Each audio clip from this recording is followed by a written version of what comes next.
Dream Image English Learning Point, the name of quality and the symbol of confidence. আসসালামু আলাইকুম সুপ্রিয় শিক্ষার্থী এবং যারা এই ভিডিওটি দেখছেন সবাইকে ড্রিম ইমেজ ইংলিশ লার্নিং পয়েন্টের পক্ষ থেকে স্বাগতম। ড্রিম ইমেজ বরাবরের মতোই একাডেমিক লেসনের পাশাপাশি অ্যাডমিশন টেস্ট তথা বিসিএস এর প্রত্যেকটা শিক্ষার্থীর জন্য উপকারী টপিকসগুলোকে ছোট ছোট আকারে খুব সুন্দরভাবে উপস্থাপন করে। সেই ধারাবাহিকতায় আজকে একটা নতুন গ্রামার নিয়ে আলোচনা করব, সেটা হচ্ছে ক্লোজ। এই ক্লোজটা আসলে খুবই ইম্পর্ট্যান্ট একটা টপিকস, যেটা স্টুডেন্ট না বুঝলে অনেকগুলো জায়গায় তার প্রবলেম হবে, এটা একেবারে নিশ্চিত। তো এই জন্য আমরা একটু ক্লোজ বুঝবো। তো এক্ষেত্রে আমরা বলবো ফ্রেজ এবং ক্লোজ এই দুটো হচ্ছে একটা মুদ্রার এপিট আর ওপিট। দুটোর অবস্থান খুব কাছাকাছি, মানে ফ্রেজ বললেই ক্লোজ আসে। তো একটা মুদ্রার এপিট আর ওপিট, অর্থাৎ একটা মুদ্রার এপাশ আর ওপাশের দূরত্ব কিন্তু খুব কম, কিন্তু কেউ কোনোদিনই কারো মুখ দেখে না। তার মানে কি সম্পূর্ণ উল্টা। তার মানে আমরা ফ্রেজে যা যা বুঝছি, আমার ফ্রেজের ভিডিওটা যদি তোমরা দেখে থাকো তাহলে সেক্ষেত্রে আমরা যা যা বুঝছি ঠিক তার বিপরীত একটা মানে ধারণা নিয়েই আমরা কিন্তু কনসেপ্ট নিয়েই হচ্ছে ক্লোজ। কিন্তু এখানে আমরা একটা কথা বলতে পারবো, সেটা হচ্ছে close is also a group of words. অর্থাৎ ক্লোজে হচ্ছে একগুচ্ছ শব্দ, এবং এটাকে এই জন্য শব্দগুচ্ছ বলা যায়, খণ্ডবাক্য বলা যায়, বা বাক্যাংশ বলা যায়। তো এই জন্য আমি অর্থটা লিখিনি, অনেকগুলো অর্থে এটা ব্যবহৃত হয়। তো এখন আমরা এটা দেখবো যে এর কি কি বৈশিষ্ট্য আছে। তো এর বৈশিষ্ট্যগুলো হলো, আগেই আমি বলছি, এটা ফ্রেজের সম্পূর্ণ বিপরীত। যেমন ফ্রেজের প্রথম বৈশিষ্ট্যটা আমরা যেটা বলছি তার উল্টাটা বললেই হবে।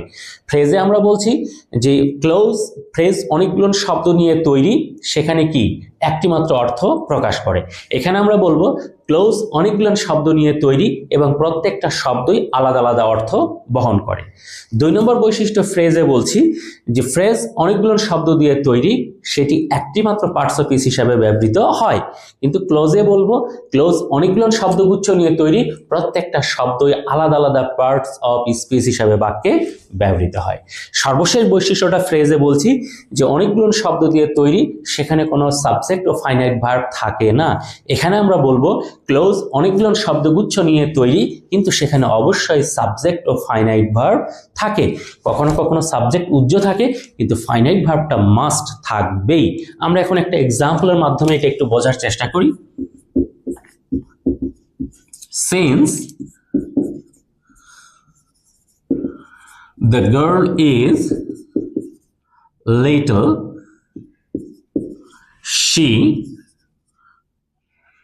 cannot carry the box. এখানে আমরা দেখব since the girl is little, এখানে এইটা একটা ক্লোজ, আবার she cannot carry the box এইটা একটা ক্লোজ।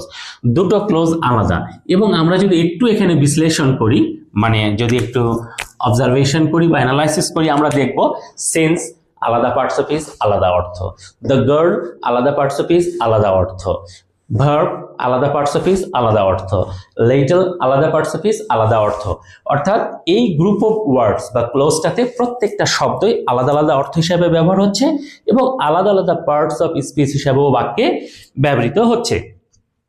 আমরা যদি দ্বিতীয় অংশটাতে দেখি তাহলে সেক্ষেত্রে কি দেখতে পাবো, she cannot carry the box। এই জায়গাটাতেও কিন্তু আমরা ওই একই জিনিস দেখতে পাচ্ছি, প্রত্যেকটা শব্দই আলাদা অর্থ বহন করতেছে এবং প্রত্যেকটা শব্দই আলাদা পার্টস অফ স্পিচ হিসাবে ব্যবহৃত হচ্ছে। সেক্ষেত্রে মজার বিষয় হলো একটা, দুটো অংশেই ফাইনাইট ভার্ব, দ্যাট মিনস এখানে হচ্ছে ইজ, এইখানে হচ্ছে ক্যান নট ক্যারি, এই টোটালটা সহ এখানে দুটোতেই এফভি। তার মানে আলাদা আলাদা এফভি আছে, এখানে আলাদা সাবজেক্টও আছে, তবে সাবজেক্ট সবটা সময় থাকবে না, এটা আমি আগেই বলছি। এখানে আলাদা সাবজেক্ট আছে, তাহলে দুটো আলাদা ফাইনাইট ভার্ব, দুটো আলাদা সাবজেক্ট। সুতরাং আমরা অবশ্যই বলতে পারবো এটা একটা, মানে এখানে দুটো ক্লজ আছে। এরকম বাক্য আরেকটা বলি, তার আগে একটা কথা বলি আমি, সেটা হচ্ছে যে এখানে কনজাংশনগুলো কিন্তু বাক্যের মাঝখানেও থাকতে পারে, শুরুতেও থাকতে পারে, একটা বাক্যের প্যাটার্ন অনুযায়ী এক একভাবে ব্যবহার হয়। তবে আমরা মাথায় রাখবো যে কোনো ক্লোজ আগে বা পরে থাকতে পারে। যেমন এখানে আমি আরেকটা এক্সাম্পল যদি দেই, সেক্ষেত্রে দেখবো একটু ভিন্নভাবে। she did not get a good job though she worked hard। এক্ষেত্রে একটা পার্থক্য কি, এখানে কনজাংশনটা আমরা দেখছি হচ্ছে বাক্যের শুরুতেই, কনজাংশন, আর এখানে কনজাংশনটা আমি ব্যবহার করেছি বাক্যের মাঝখানে। অর্থাৎ বাক্য ভেদে বা বাক্য অনুযায়ী কনজাংশনগুলো কিন্তু মাঝখানেও যেতে পারে, বাক্যের শুরুতেও ব্যবহার হতে পারে। কিন্তু এখানেও এইটা she did not get a good job এটা একটা ক্লোজ, আবার she worked hard এটাও একটা ক্লোজ। দুটো আলাদা ক্লোজ, আলাদা আলাদা বৈশিষ্ট্য। এই হচ্ছে ক্লোজের মূল বিষয়। এখানে আরেকটা বিষয় একটু জানা দরকার, ফ্রেজের ক্লাসিফিকেশন অনেক বড়, যেটা অ্যাডমিশনের জন্য প্রয়োজন, বাট ক্লোজের কমন কিছু ক্লাসিফিকেশন শুরুতেই জানা দরকার। সেটা হচ্ছে যে ক্লোজ প্রধানত 3 প্রকার। আমরা যদি এখানে বলি প্রধানত 3 প্রকার, কি কি? যেমন আমরা এখানে যদি বলি প্রিন্সিপাল বা ইন্ডিপেন্ডেন্ট ক্লোজ। 2 নম্বরটা হচ্ছে সাবঅর্ডিনেট বা ডিপেন্ডেন্ট ক্লোজ, আরেকটা হচ্ছে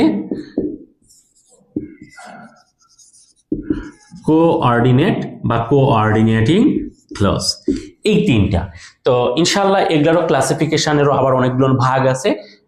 আগামীতে হয়তো বা কোনো একটা ভিডিওতে এগুলোর ক্লাসিফিকেশনে ইনশাল্লাহ বিস্তারিত কথা হবে। আল্লাহ হাফেজ।